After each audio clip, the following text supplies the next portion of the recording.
It's not that you are incapable of discipline. It is that comfort has trained your body to resist obedience the moment obedience becomes uncomfortable. For years, I thought laziness meant I needed more motivation. The shift came when I realized laziness is not only a productivity issue, it is often a trained response to discomfort.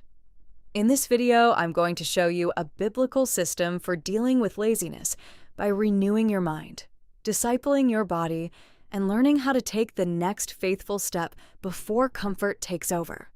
You already know what it feels like. You know what you need to do. You know the work matters. You know prayer matters. You know Bible study matters. You know the thing God placed in front of you should not keep being delayed. But when the moment comes to move, something inside resists. You tell yourself, I'll start in a minute. Then 1 minute becomes 10. 10 becomes 30. 30 becomes the whole evening, and by the end of the day, you feel frustrated. Not because you did nothing at all. You scrolled, you watched, you did easier things, but you avoided the faithful thing. And that is what makes laziness confusing. Sometimes laziness looks like doing everything except the thing obedience requires. Here is what nobody tells you. Laziness is not always a lack of desire. Sometimes laziness is comfort discipling your body away from responsibility, because every time discomfort appears and you choose escape, your body learns a pattern. Hard things feel like danger. Easy things feel like safety. Responsibility feels heavy. Comfort feels like rescue. In the next few minutes, I am going to show you the 3 places laziness has to be confronted: the lie, the body, and the path. Because if you only wait to feel motivated, comfort will keep making the decision for you. Let me tell you about a man I'll call Samuel. Samuel loved God. He had dreams. He had responsibilities. He had things he genuinely wanted to build, but his life kept being ruled by delay. Every night he would say, "Tomorrow I'm going to change." Tomorrow came, and the same pattern repeated. He woke up late, checked his phone, delayed prayer, delayed work. Then by evening, he felt disappointed with himself again. And because he felt disappointed, he escaped even more. For a long time, Samuel kept asking, "Why am I so lazy?" But one day the question changed. He stopped asking, "Why am I lazy?" and started asking, "What have I trained my body to do when obedience feels uncomfortable?" That question changed everything. His body had learned that when something felt hard, the answer was delay. When something required focus, the answer was escape. So the answer was not more self-hatred. It was a new training. The framework I want to give you is called the faithful body system, because laziness is not dealt with only in your thoughts. It is dealt with when your body learns to move in the direction of obedience. Proverbs 6:6-9 says, "Go to the ant, you sluggard. Consider her ways and be wise, which having no captain, overseer, or ruler, provides her supplies in the summer and gathers her food in the harvest. How long will you slumber, O sluggard? When will you rise from your sleep?"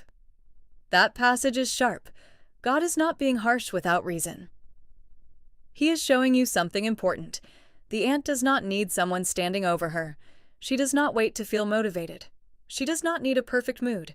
She moves because the work is in front of her and the season requires it. That is the picture of biblical diligence. Not a person who never feels tired, but a person whose body has been trained to move before comfort makes the final decision. Romans 12:1 says to present your body as a living sacrifice. That means worship is not only what you sing, it is what your body offers. Your hands, your time, your energy, your daily actions. In plain terms, laziness is not only failing to do a task. Laziness is letting comfort become the place your body keeps bowing. Romans 12:2 says, "We are transformed by the renewing of the mind." God does not only want to change your schedule, He wants to change the inner pattern that keeps choosing delay. Here is where scripture and neuroscience align. Your brain gets better at whatever it repeats.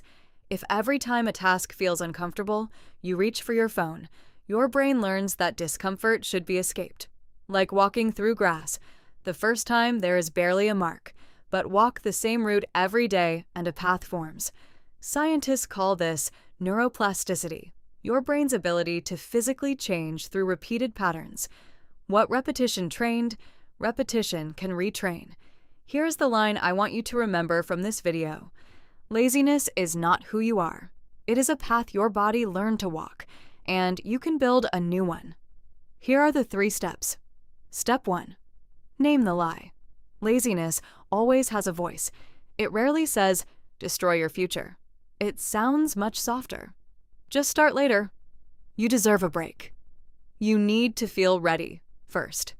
And sometimes the lie even sounds spiritual. I'll pray properly later. I'll obey when my heart is in the right place. But delayed obedience is still disobedience when God has already shown you the next faithful step. 2 Corinthians 10:5 says we take every thought captive and make it obedient to Christ. When delay starts speaking, say, the lie I am hearing right now is that I need to feel ready before I obey. Then answer with truth. I do not need to feel ready to be faithful. My body belongs to God. I can take the next step now. Name the lie. Answer with truth. Every single time. Step 2. Move the body before motivation arrives.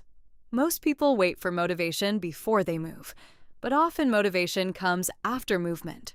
The body moves first, then the mind begins to follow. That is why Romans 12:1 is so practical. Present your body, not just your intention, your actual body. When you know what you need to do not negotiate with the feeling. Move within 5 seconds. Sit up, stand up, open the laptop, put the phone in another room, open the Bible, write the first sentence.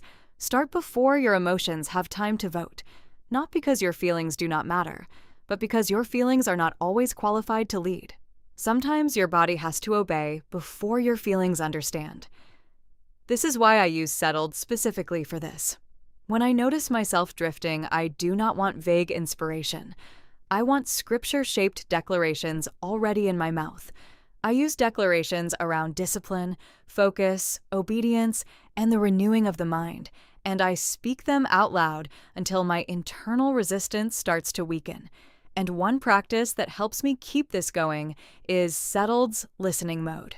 It lets me fall asleep with those exact declarations playing quietly in my ear. Here is why that matters. During lighter stages of sleep, your brain enters what scientists call theta state. In plain terms, the part of your mind that argues back during the day gets quieter, so truth gets in without a fight. I also keep listening mode running while walking or commuting, so repetition is stacking throughout the day, not only when I sit down to study. Step 3. Build the path of diligence. Laziness is a path, but diligence is also a path. Proverbs 4:26-27 says to ponder the path of your feet and not turn to the right or left. Your path is not just where you want to go. Your path is where your repeated steps are actually taking you. If you keep stepping into delay, delay becomes your path. If you keep stepping into obedience, obedience becomes your path.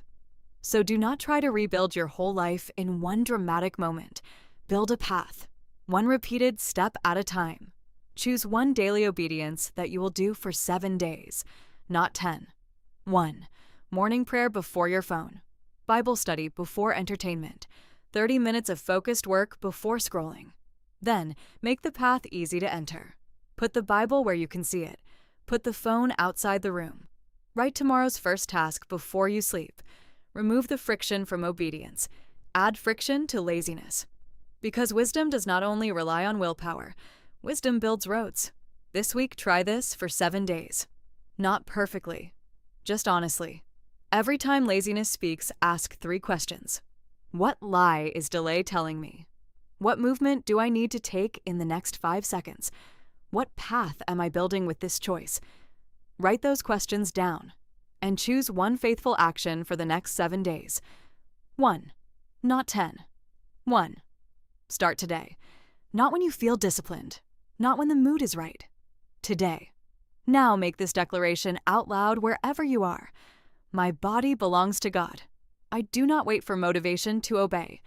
I take the next faithful step, and God is training me in diligence. Say it out loud now. My body belongs to God. I do not wait for motivation to obey. I take the next faithful step, and God is training me in diligence. Type it in the comments. Let someone else see it and know they are not alone.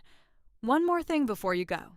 If you want something that helps you stay consistent with this daily, a place where the declarations are already built and ready so you are not figuring it out from scratch every morning, I use an app called Settled, Biblical Mind Renewal, for exactly that. The link is in the description if you want it. You are not stuck as a lazy person. Your body can be retrained, your mind can be renewed, and God can teach you to become faithful one repeated step at a time.